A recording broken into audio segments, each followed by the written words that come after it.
জীবনে যদি টাকা না থাকে, মামু খালু না থাকে, আর শ্বশুর বাড়ি পাওয়া না থাকে, তাহলে রাজনীতি যায় না। জীবন থেকে রাজনীতি একদম ইচ্ছা রইলাম, আর জীবন রাজনীতি করবো না।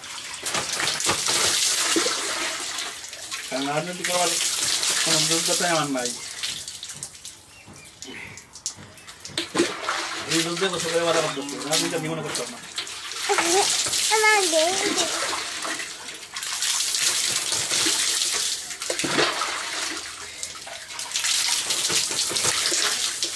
রাজনীতি জীবনে অবান্তরে কিছু জানাই,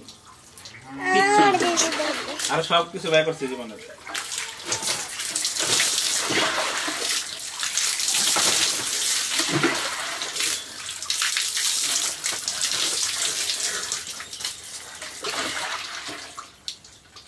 আমি সকল কর্মীদের উদ্দেশ্যে একটা কথা বলতে চাই,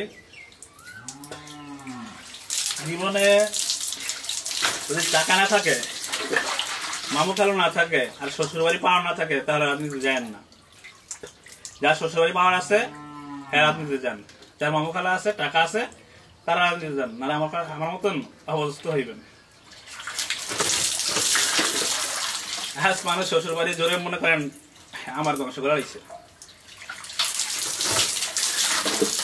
যার শ্বশুর বাড়ি পাওয়ার আছে, শ্বশুর বাড়ির ক্ষমতা আছে, হ্যাঁ, সমুদ্রের সভাপতি সেক্রেটারি আছে, হেরা দেবেন রাজনীতি করতে, এছাড়া কেউ রাজনীতি দেন না। আর সকল সিস্টেমের উপরে টাকা আছে, তারা রাজনীতি করতে দেন।